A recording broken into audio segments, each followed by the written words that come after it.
السلام عليكم مشاهدينا الكرام. في العالم ديال الجريمة والغموض كاينين قضايا كيبانوا في الأول ساهلين وعاديين، ولكن مع الوقت كيتحولوا لمتاهة ومعادلة صعبة الحل. اليوم إخواني أخواتي غادي نغوصوا في تفاصيل القضية اللي هزت مدينة سطات والمغرب كامل، قضية الشرطي اللي لقاوه جثة هامدة في الشقة ديالو، ولعنة الموت اللي تبعات الممرضة الشابة اللي كان الاسم ديالها مرتبط بالوفاة ديال هاد الشرطي. واش حنا قدام صدفة قدرية ام ان هناك يد خفية عبثت بالخيوط؟ اليوم اخواني اخواتي كاينين مستجدات خطيرة وخطيرة جدا، خليكم معايا حتى الاخر حيت اليوم غادي نحلو هاد اللغز قطعة بقطعة.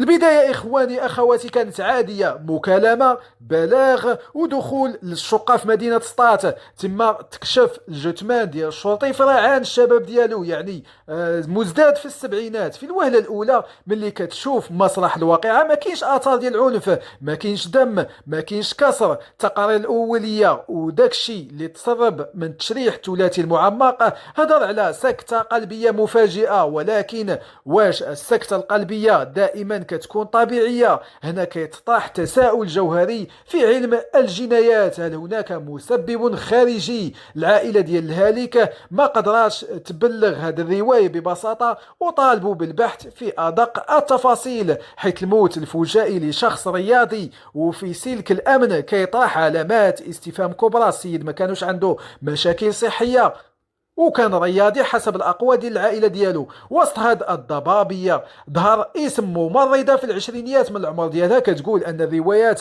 المتداولة أنها كانت على علاقة غير رسمية مع الشرطي الراحل. هاد الشابة لقات راسها فجأة وسط عاصفة من التحقيقات، تم الاستدعاء ديالها أكثر من مرة وبدات الأنظار كتجه لها كخيط رفيع ممكن يوصلنا للحقيقة. ولكن الصدمة الكبيرة اللي قلبت الموازين هي الخبر اللي نزل كالصاعقة: وفاة الممرضة في ظروف غامضة جدا. الرواية الرسمية كتميل لفرضية الانتحار، ولكن التوقيت إخواني أخواتي كنقول لكم التوقيت. علاش دابا بالضبط؟ وعلاش قبل ما تسالي التحقيقات؟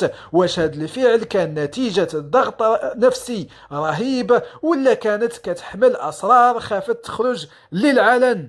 يعني إخواني أخواتي القضية ماشي كيف ما كتبان، القضية عميقة وعميقة جدا. دابا خلونا نخلطوا الأوراق شوية ونشوفوا من زاوية مغايرة. كاين اللي كيهضر على فرضية التسميم. هاد الفرضية كتقول باللي ممكن يكون استخدام مادة كيميائية او سم بطيء المفعول، يعني بحال داكشي ديال التوكال اللي كيتسبب في توقف القلب بلا ما يخلي اثار واضحه للعين المجرده. هنا كيدخل الشك: واش الممرضه بحكم التخصص ديالها وبحكم ديك الخبره عندها في مجال التمريض ومعرفتها بالادويه والمواد الطبيه عندها يد في هذا الشيء، ولا هي بيدها كانت ضحيه لجهه اخرى بغات تسد هذا الملف بمره؟ انها مفارقه غريبه وغريبه جدا.